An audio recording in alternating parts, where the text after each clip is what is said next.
This channel is for educational purposes only. Please do your own due diligence before making any investment decisions.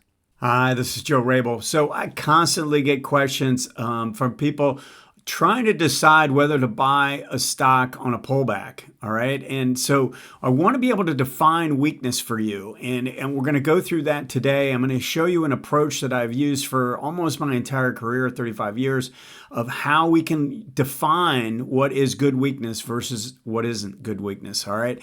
Now, if you want to learn more about some of these techniques, I would suggest starting with the book. It's at rabilstockresearch.com/book. I've also, in the comment area, I have put in a link so you can just click on that and this page will pop up for you so you can take a hard look at it if you want.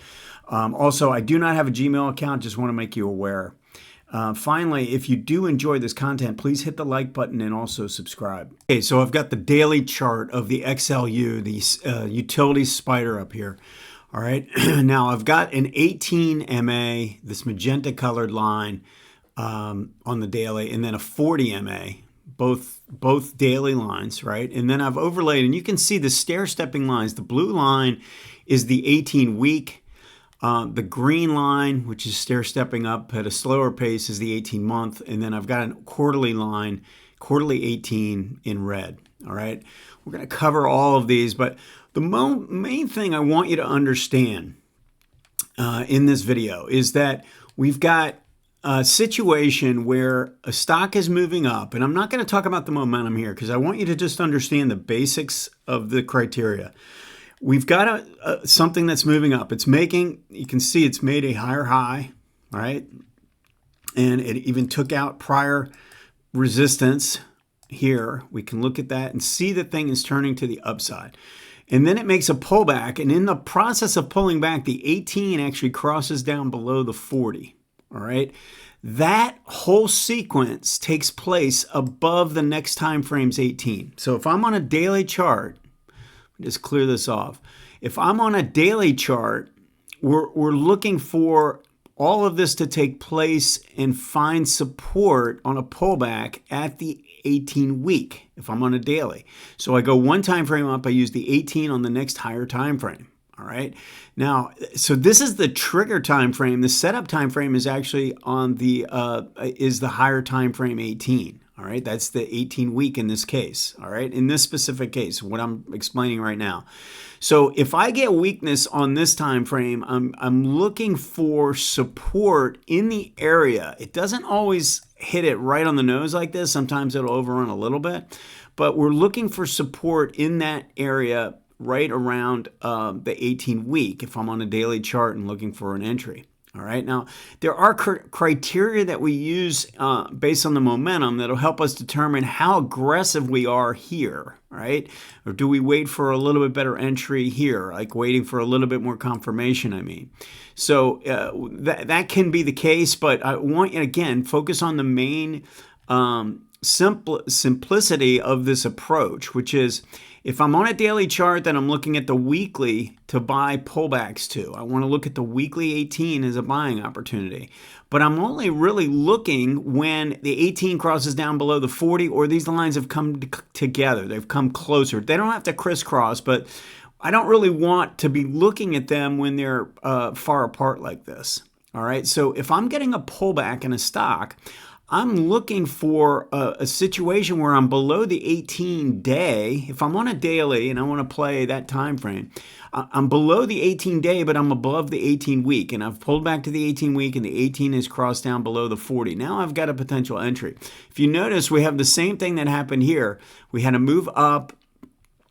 We broke the 18-day. The 18-day crosses down below the 40, but price comes down and finds support at the 18 week, all right? And then we get an entry and we move up.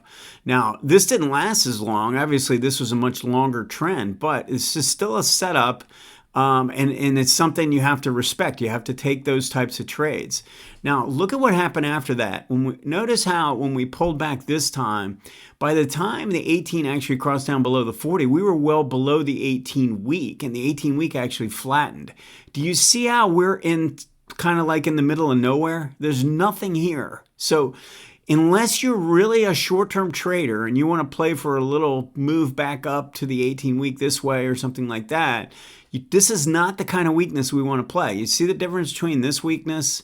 That's good weakness. That's good weakness. This is what I consider to be bad weakness because we're not holding the key line. All right, our next time frames 18 is the key line to keep an eye on. All right, we didn't hold that. Now, we got the same pattern where we broke the 18 was below the 40 and then we turned back up, but it didn't last. It didn't have any upside really. And then it came back down. And if you notice, it hit the next time frame 18. So a lot of times if you break this 18, so if I'm looking at a weekly line and we break that, and it starts to roll, then there's a pretty high probability that we're going to the next time frame to touch the next one, which would be the monthly 18. All right, you see how we did that? So in this area, if you want to be aggressive, you could be looking for an entry as a potential buyer, understanding what is taking place because we're hitting a rising 18-month. Now, a lot of times it happens violently like this, and if I'm going to do this kind of buying, I usually do it in the market indices, like the spiders or the Qs or something like that. And if I'm doing that, I'm usually doing it for long-term investments, and I'm waiting to make sure if I get this kind of a drop that their sentiment has turned bearish. If we get bearish sentiment, then I'm willing to buy this kind of weakness. Then this is the kind of weakness I'm looking for. If we get a drop and this sentiment hasn't changed or people are still bullish, then I'm not as interested in buying this kind of weakness. All right. Now, also notice it happens in reverse. You notice how the 18-month has rolled to the downside here, and we get these overruns of the weekly line. We move to the upside, and you see how they rally up to the 18. So again, those are potential opportunities depending on how aggressive you want to be. But we also need to understand how the momentum conditions are in place on each of the three time frames. So you want to look at the monthly time frame and look at the momentum. You want to look at the weekly momentum. Important in this situation. We don't want to see strong momentum on the weekly to the upside. If we do, then we don't really want to short this or sell this stock at this point. All right. So we just kind of want to keep an eye on those things.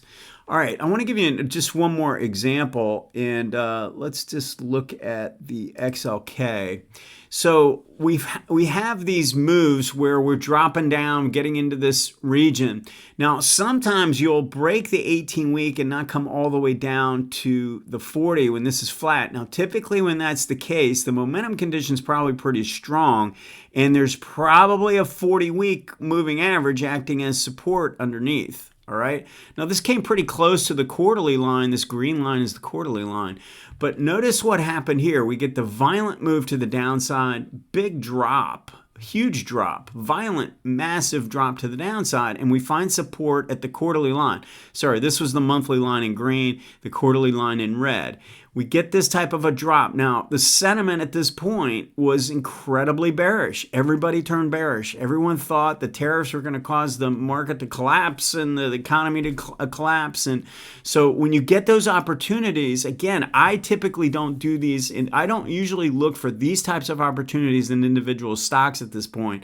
I'm typically looking at opportunities in the market or some ETFs for long-term plays. As long as this line is rising, all right, and we have the sentiment where we want it, then we can take advantage of these for long-term investments like in your 401k, your IRA, or stuff like that. So I would just say be on the lookout for these opportunities when they happen. They're great opportunities for long-term buys. All right, but maybe not so much for trades. If I'm going to trade, I'm going to go back and look for, these setups. These are the setups on a weekly, daily. This is where your bread and butter is going to be. Finding patterns like this that find support at the 18, which is rising, 18-week, which is rising, and this line crosses down below the 40 on the daily chart. So we have an opposing trend pattern on the on the smaller time frame, and on the bigger time frame, we have support from the 18. If you can find this and be consistent with it and have the momentum conditions you want, you can be very consistent with this pattern, and you will find it everywhere on a regular basis. Now, obviously, it becomes a little bit more dicey when the volatility increases. We've seen a lot of volatility recently, and what I've been telling my subscribers is that when the volatility increases, we have to be a little bit more selective and really look for the cream of the crop when it comes to the patterns. All right. I hope this makes sense. Let me know if you have any questions. Thanks.